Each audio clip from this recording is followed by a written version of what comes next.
When you're going through a breakup, you might find yourself saying, I'll never find someone that's like this again. But then you have to ask yourself, but why would I want to? The sooner you realize that we need to let go of whatever dead weight so that we can walk into the path that God has for us, the better. Hey guys, happy Wednesday. How is everybody feeling? Today we're going to be talking about going from a broken heart to a boss babe. We're going to be building confidence after a breakup. I know that right now it is the holiday season and a lot of us are going through a range of emotions, especially if you're in your 30s and we're all in such drastically different spaces in our lives. You have people that don't know what they want to do, people that are getting married, people that are having children, people that are in a transitional place in their life, like myself. And I understand that building confidence after a breakup can be a long and difficult process. And I hope that I can provide some actionable tips for you guys and some unique insight on how to regain your confidence and have that self-assurance and move forward. Okay. So let's just unpack here the pain of a breakup. Now, I understand that it can feel like an emotional roller coaster. And if you guys have followed me in the past, you would know that I always say that it is not time that heals all. It is what we do with the time that actually heals all. So you have to remember, right, that gut-wrenching feeling, maybe when your ex said it was over and things were done. Listen, I can relate to this. I had an ex-boyfriend that used to live a certain distance from me.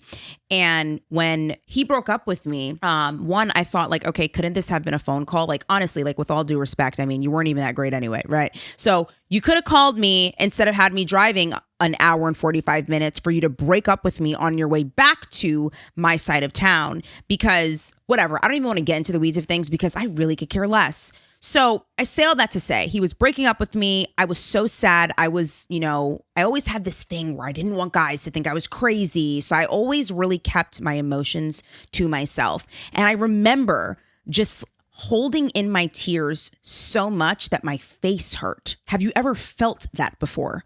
My face hurt, my body hurt because I was restraining my emotion so bad because I did not want him to really think like, why is she crying? He was so okay and I was so not. I went through every emotion that you can think of. I went through the anger, I went through the sadness and, just feeling like, wow, what was the point of this? Like, why did this person treat me so poorly? And what did I do for him to just be so okay with just feeling like he just moved on in 3 seconds? So I say all that to say it is okay to feel these things. It's a part of healing. It's like a storm that is passing through and you have to let it hurt and then you let it heal. And then when it comes to reclaiming your power. You want to reclaim your power. You want to embrace self-care. And the way to do that, number one for me, is spirituality. And I'm not talking about the crystals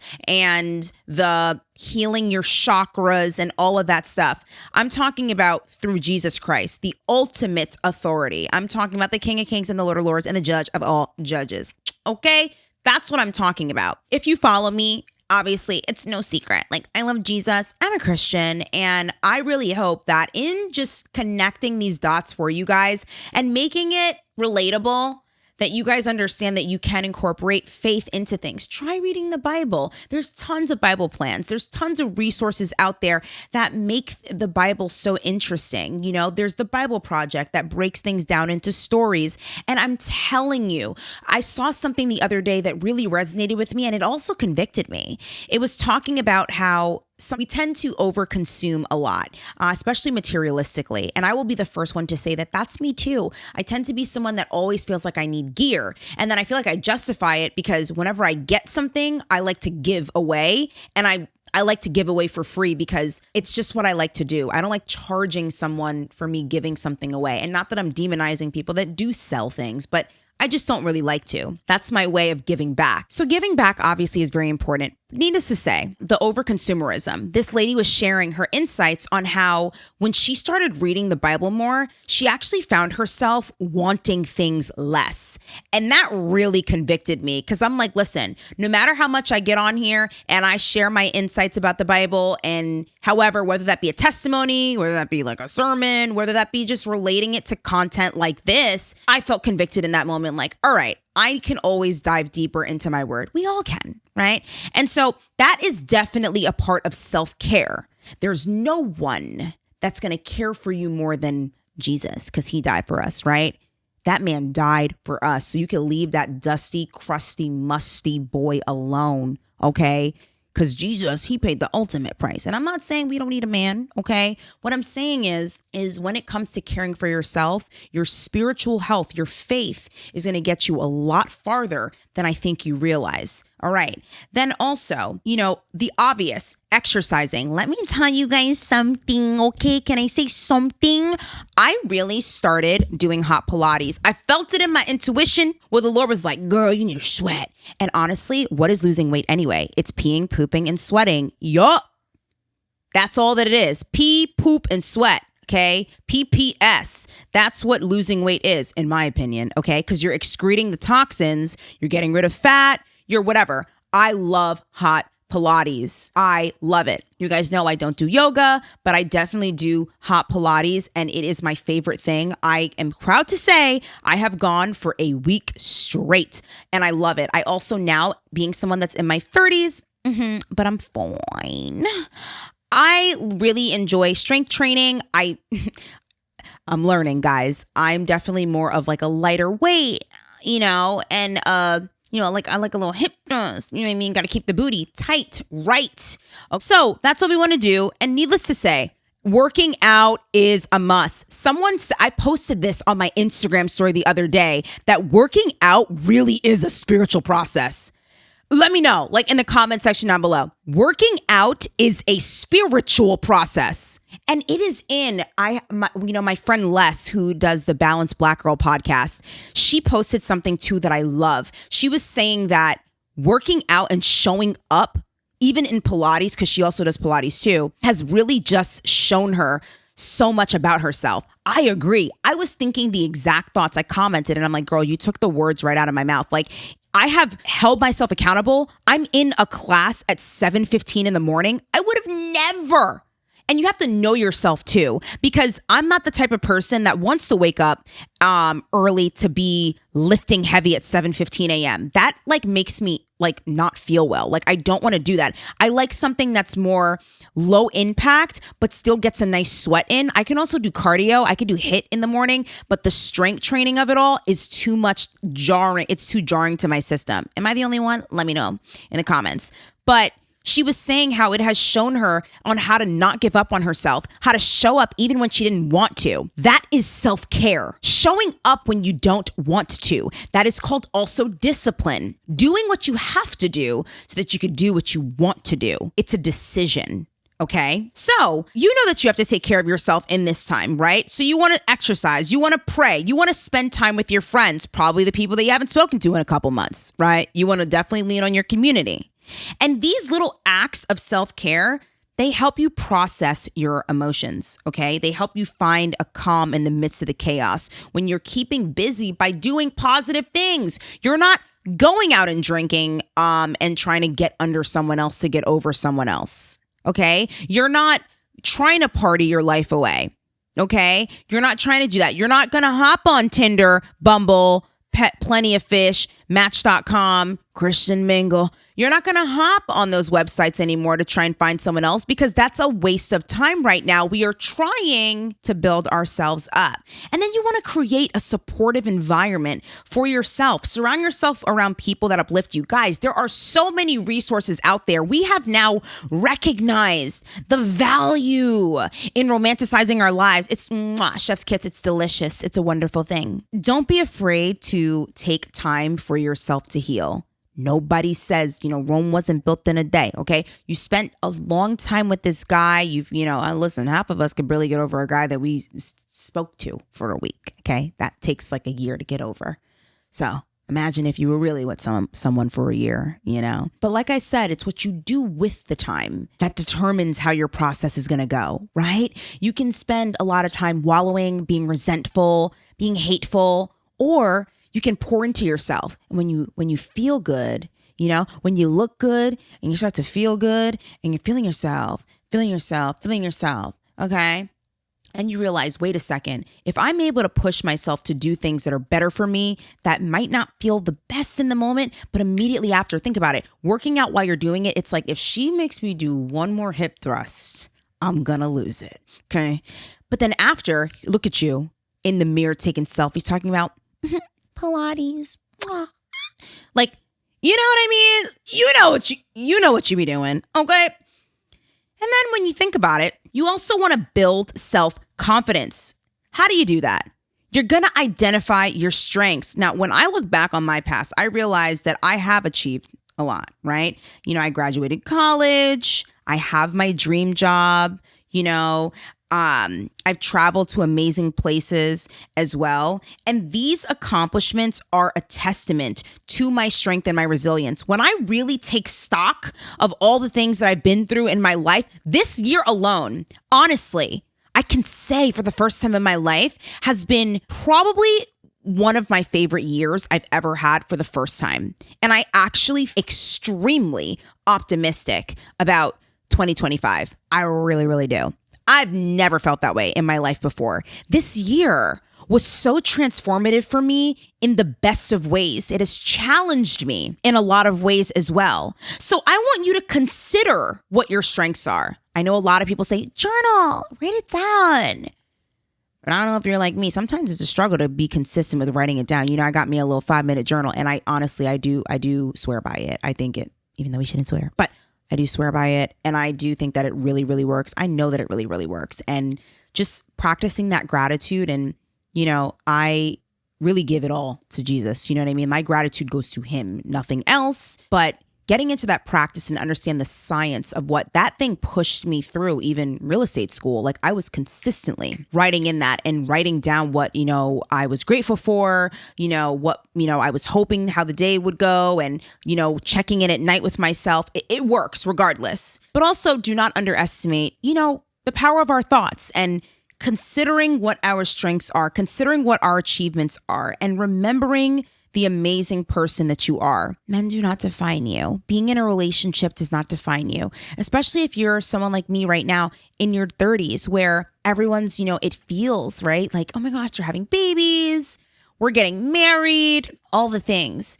And sometimes, it's a natural concern. Like, where does this leave me? What's going to happen with my life? These are all very normal things. So when I think about these things, I'm like, man, it's so easy to feel down on ourselves and to feel like, oh my gosh, what have I done with my life? What have I accomplished?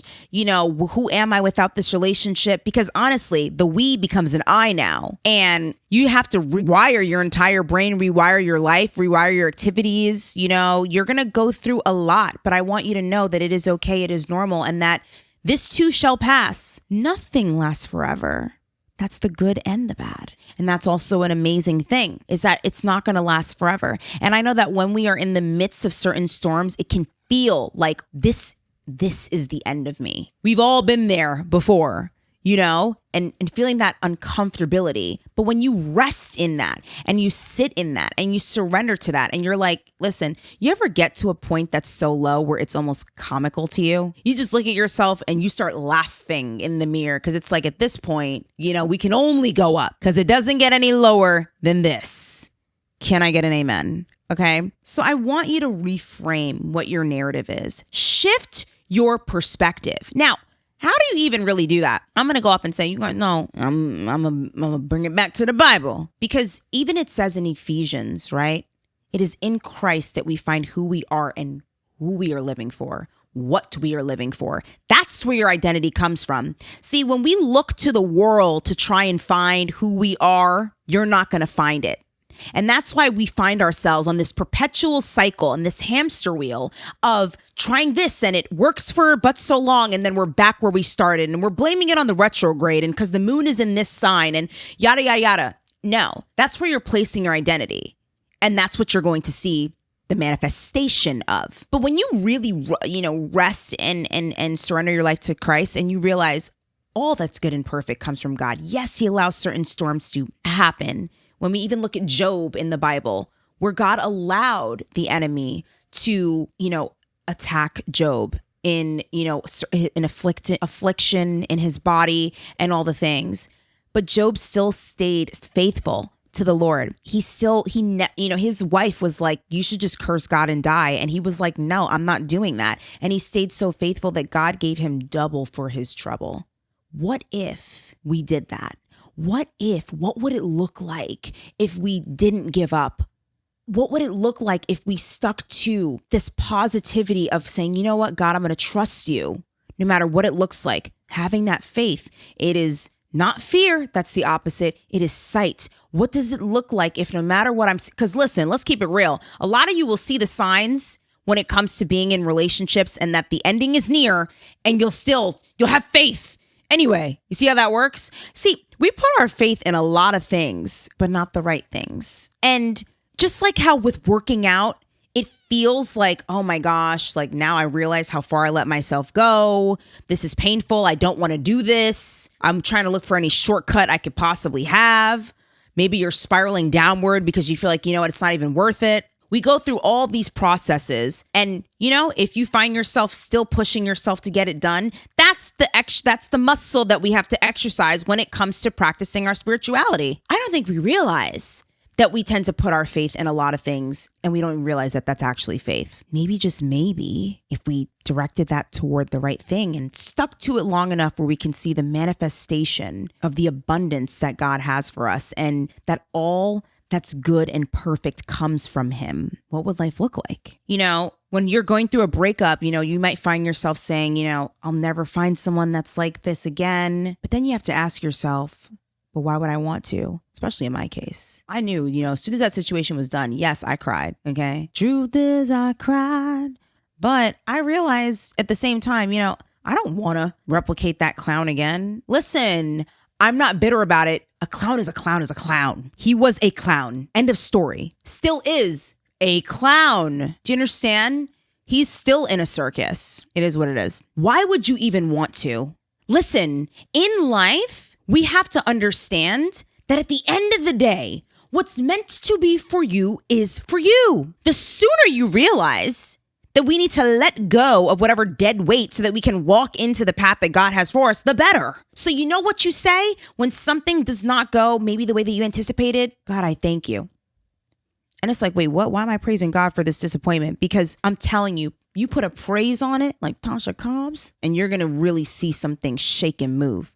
Don't add a fast to that. And oof, you're in the supernatural. You're really getting some authority in the spiritual realm. So you have to change your perspective. That was not the end. It was a new beginning.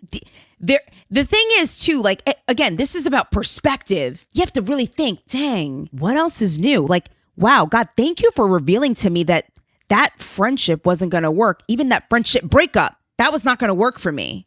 And those hurt a little bit worse, right? It's like a death. But God, thank you for revealing to me that man was not for me. Because you know what? You know what they say? God heard conversations that you didn't. He heard the thoughts that man was thinking about you. And baby, consider yourself lucky that you didn't waste any more of your time. This is about you versus you. This is about really locking in and saying, you know what? Let me do this the right way. All the other methods I tried don't really work that great anyway. Let me go on and follow the Lord and see what he has in store for me. Focus on the future, because at the end of the day, the possibilities are endless in the future. And I know it can feel so hard, like, man, especially the later you are in age, it can feel like, man, you mean to tell me that I really thought I was going to spend the rest of my life with this person and I'm not? Then who else could it be? If this wasn't it, and I was so off, who else could it be? Let me tell you something. There's always signs. Yep. I do not believe in being truly blindsided. I don't believe that people are that great of actors. They're not. There's always something, very much something, that I'm willing to bet that you ignored because the signs were always there. And hindsight, after all, is 2020. So you have to get farther enough to see that 2020.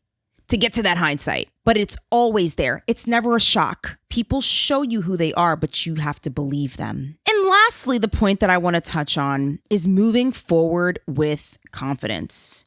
You want to embrace this new chapter of your life. So yeah, you have to set realistic goals for yourself, right? Like you can't, I mean, you can, but if you're just completely, not working out, you're not doing all the things, whatever the case is, like maybe it's not the most realistic thing that you're going to wake up every day at 5 a.m. and you're going to go for a 5K run. Maybe that's not that realistic for you. By the way, if you do like running, download Runkeeper. It's the best. They narrate the runs for you. And, there's something special about working out. That's why once I get in my flow, I'm in my flow. And it's like, why do I even stop? But now that I'm in my 30s, I feel like, I really got to keep this momentum going because I feel good. I feel strong. And that makes me feel sexy. That makes me feel hot. I look good in my clothes. Okay. That makes me feel very confident in myself because I'm doing the hard things. Like, don't miss the lesson here when it comes to discipline and spirituality. In my opinion, they go hand in hand. If we were to have the discipline to do the things that we should be doing for ourselves so that we can, have the freedom to, you can have, a little, some sweets here and there and a cheat day, whatever case, you're disciplining yourself, you're doing the hard work. There's something so special about that really, sets you up for success in your life. And it makes you also more of an attractive person where you look at someone that's in shape, you look at someone that's fit, and you're just like, wow, that's an attractive thing to do, to exercise. And it's also an attractive trait to have. Discipline. Discipline is sexy. Discipline makes you confident. You know what you are, you know what you want, and you know why you're doing it. Because your eyes are on the end goal, discipline. Showing up even when you don't want to. So yeah, what other hobbies can you explore? There are tons of them now. There's tons of different workout classes. I love referring everything to working out because fitness is life. Health is wealth, okay? There's solid core. There's Pilates. There's hot Pilates. There's Pilates on the Reformer. There's HIIT classes, okay? There's Barry's Boot Camp. There's Orange Theory Fitness. There's bar. There's so many different things you can do and finding your niche. There's Zumba classes. Like, figure out what works for you. No one said, you have to even walk on the treadmill. You can go on a walk with your friends. Now, it's a little bit cold in New York, so I'm not going to be walking outside, but you do what you. You ever see these people that run? They run hail, sleet, snow, rain, no matter what temp it is. And I'm thinking, are we okay? When in the David Goggins is happening, but that's okay. That's fine. This journey of self-discovery and personal growth through my faith really helped me gain a newfound sense of confidence. I've never been more sure of who I am. Yes, I'm in this transitional phase in my life where I'm like, man, how do I want to present the content that I want? I want to do it all. I want to talk about all lifestyle topics, wellness, faith, having testimonies, like success stories, anything. I want to talk about it. Dating, relationships, like all the things. I want to do it all. And I can and I will. I've never been more sure of my boundaries more than I am right now in my life. And it is through exercising the discipline of knowing where my identity stems from, which is what allows or doesn't allow certain situations to break me. Because I know that in the end, God has the final say in everything at the end of the day. So this is where my confidence really came from. So if you are ready to move forward with a renewed sense of purpose, you want to feel empowered, and you are ready for what's next, these are the ways that you start to build your confidence, because we all know at the end of the day, no matter what video you watch, I want you to know this right now, they all work. Yeah. Whether you watch this video, you watch her video, you watch his video, surprise, surprise, they all work. All of our advice is good if you apply it. We're all right. Who do you want to apply? It's about who you align with. Maybe you might like me. Maybe you might not like me. And if that's the case, then why are you here? Thanks for the view. But anyways, we all can say the same thing, but who do you want to receive the message from? That's the key. I hope that this was encouraging to you. We just kept it short and sweet today. I hope that you guys have enjoyed it. These are just some tips on how to get that confidence back and to turn into the boss babe that you are. And I hope that you guys have enjoyed it. With that being said, do not forget that I love you and God loves you. And I will speak to you, beautiful angels, in my next podcast episode. But wait, if you're still listening to this, I want you to make sure that you give this video a thumbs up. I want you to share this with a friend because we're not stingy here. We have to spread the gospel, all right? I want you to send this to someone that you feel like could really use it, especially in this holiday season. It's all about being generous and giving back. And this is one of the ways that you could do this. It's like a little mental health, little like boost. Anyways, I love you and God loves you. I'll speak to you, beautiful angels, in my next podcast episode. Mwah.